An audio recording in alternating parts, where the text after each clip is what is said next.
प्रभाकर हरकळ आपल्या चॅनलच्या नवीन व्हिडिओमध्ये तुमचं स्वागत करतो. फ्रेंड्स हा आपला एनर्जी सिरीजचा पुढचा व्हिडिओ आहे, ज्यामध्ये आपण हे बघणार आहोत की आपल्या ज्या एनर्जी सेंटर्स आहेत, आपली जी बॉडीची एनर्जी आहे, त्या एनर्जीमध्ये ब्लॉकेजेस कसे येतात आणि हे ब्लॉकेजेस आल्यामुळे काय काय होऊ शकतं याच्यावर आज आपण चर्चा करणार आहोत. तर आजच्या आपल्या व्हिडिओचं टायटल हेच आहे की एनर्जी ब्लॉक्स कसे ओळखायचे. मित्रांनो, लोक मेडिटेशन करतात, त्यानंतर लोक स्पिरिच्युअल व्हिडिओज पाहतात, लोक एनर्जी हिलिंग बद्दल ऐकतात, पण एक बेसिक प्रश्न जो आहे तो कोणाला पडत नाही किंवा कोणी आपण त्या प्रश्नाबद्दल विचार करत नाही. ते म्हणजे आपल्यामध्ये एनर्जी ब्लॉक आहे का, हे कसं ओळखायचं. कारण मित्रांनो काय आहे ना, की जर आपल्याला हे कळालंच नाही की आपल्या बॉडीमध्ये ऍक्च्युली नेमकं कोणत्या एनर्जी सेंटरवर आपला ब्लॉक आहे, आपलं कोणतं चक्र किंवा कोणतं जे आपलं एनर्जी सेंटर आहे बॉडीमधलं ते व्यवस्थित काम नाही करत आहे, तर आपण हिलिंग कशी करणार त्याची. कारण जर आपल्याला हे माहीतच नाही की नेमका प्रॉब्लेम कुठे आहे, तर तुम्ही हील काय करणार. बेसिक मेडिटेशन करून किंवा बेसिक त्यावर तुम्ही काही मोटिवेशनचा व्हिडिओ पाहून किंवा हे करून ह्या गोष्टी होणार नाहीत. ऍक्च्युली आपल्याला हे एक्झॅक्टली कळालं पाहिजे की नेमका प्रॉब्लेम कुठे आहे. आपण जेव्हा हॉस्पिटलमध्ये जातो तेव्हा डॉक्टर हे आपल्याला काही क्वेश्चन्स करतात आणि मग त्या क्वेश्चन वरून मग ते काही टेस्ट सांगतात, काही गोष्टी होतात आणि त्यानंतर मग ते एक्झॅक्ट डायग्नोज करतात की हा तुम्हाला हा प्रॉब्लेम आहे, मग त्याप्रमाणे मेडिसिन देतात. आपल्या बॉडीच्या एनर्जी सेंटर्सचंही तसं आपल्याला अगोदर पाहावं लागतं की नेमका एक्झॅक्ट प्रॉब्लेम आपल्याला काय होते आणि मग त्या एनर्जी सेंटरशी रिलेटेड, त्या पॉवरशी रिलेटेड, त्या पॉवर सेंटरशी रिलेटेड जो सोल्युशन आहे तो आपल्याला बॉडीमध्ये आपल्याला स्वतःवर अप्लाय करावा लागतो. तर आता मी तुम्हाला क्विक रिकॅप देतो मित्रांनो 2-3 मिनिटांमध्ये, की आपल्या शरीरामध्ये फिजिकल सिस्टीम, मेंटल सिस्टीम आणि एनर्जी सिस्टीम असतात. ही जी ह्या तिन्ही सिस्टीम एकमेकांसोबत कनेक्टेड असतात, अलाइंड असतात. आणि जर आपल्या बॉडीच्या एनर्जी सिस्टीम मध्ये जर काही इम्बॅलन्स आला तर बॉडी आणि माइंड ह्या दोन्हीही इम्पॅक्ट होतात मित्रांनो. तर ऍक्च्युली आता आपण पाहूयात की एनर्जी ब्लॉक म्हणजे काय. मित्रांनो, एनर्जी ब्लॉक म्हणजे काय की आपल्या बॉडीमध्ये एनर्जीचा फ्लो थांबणे किंवा आपली जी बॉडीची एनर्जी आहे ती इम्बॅलन्स होणे. हे अचानक होत नाही मित्रांनो.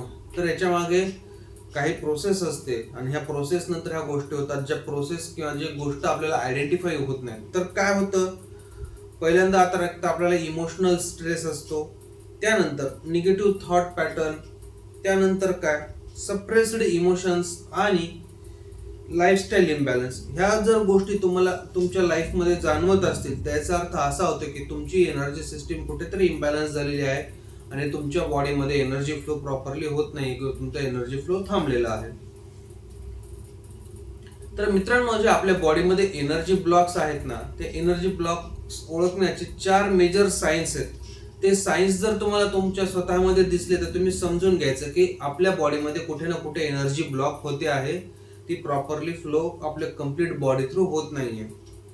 पहिलं काय, तर 1 नंबरचा जो आहे तो आहे इमोशनल इन्स्टॅबिलिटी. इमोशनल इन्स्टॅबिलिटी मध्ये काय होतं मित्रांनो, आपले मूड्स अचानक चेंज होतात. त्यानंतर अँगर, सॅडनेस, अँझायटी आणि ह्याच्यामुळे काय होतं की आपला जो एनर्जी फ्लो आहे तो डिस्टर्ब असतो.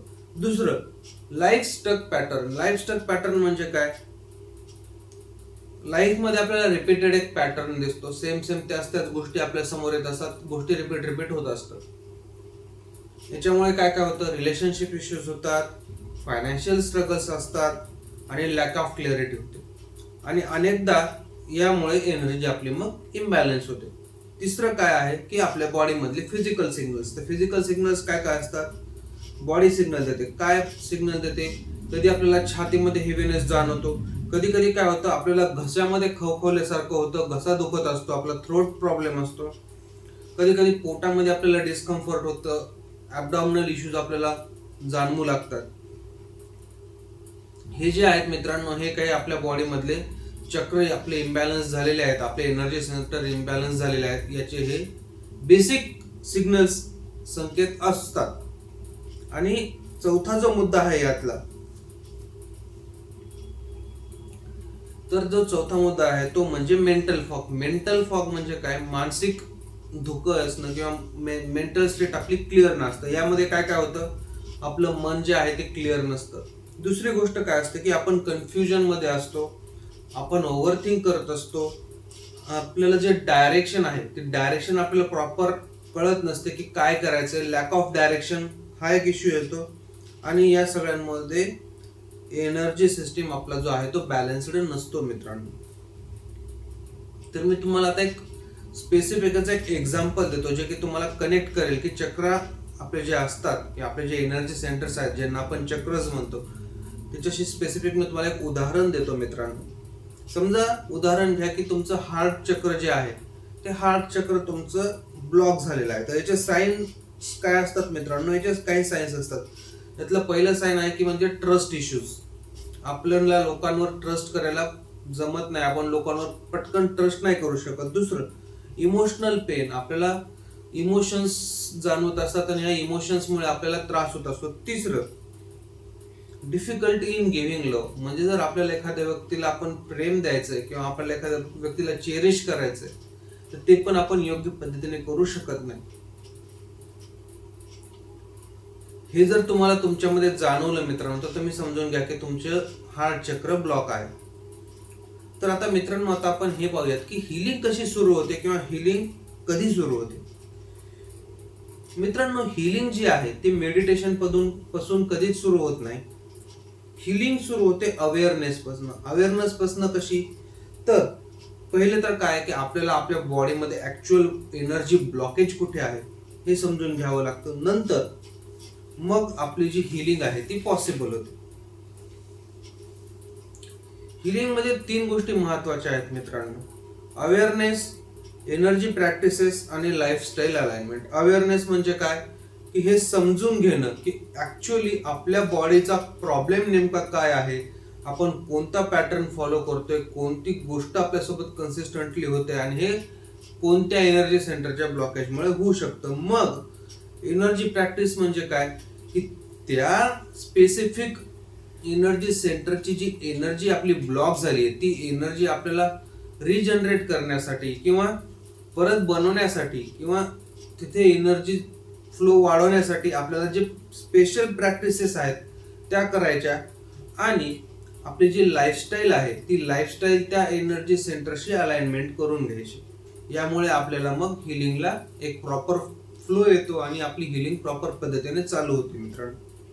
मित्रांनो ऍट द एंड मी तुम्हाला एवढंच सांगेल की स्पिरिच्युअलिटी किंवा स्पिरिच्युअल सायन्स म्हणजे फक्त शांत बसणं नाहीये. खरी स्पिरिच्युअलिटी किंवा खरं स्पिरिच्युअल सायन्स जे आहे आपल्या एनर्जी सिस्टीमला योग्य पद्धतीने समजून घेणं, आपल्या एनर्जी फ्लो कसा बॅलन्स होतो आणि हे बघणं. आणि जेव्हा आपला एनर्जी फ्लो बॅलन्स होतो मित्रांनो तेव्हा आपल्या लाईफचा फ्लो आणि आपल्या लाईफचा पाथही चेंज होतो. आजच्या पुरते इतकंच मित्रांनो. This is Nikhil Harkal talks, real life, real reset. Thank you मित्रांनो.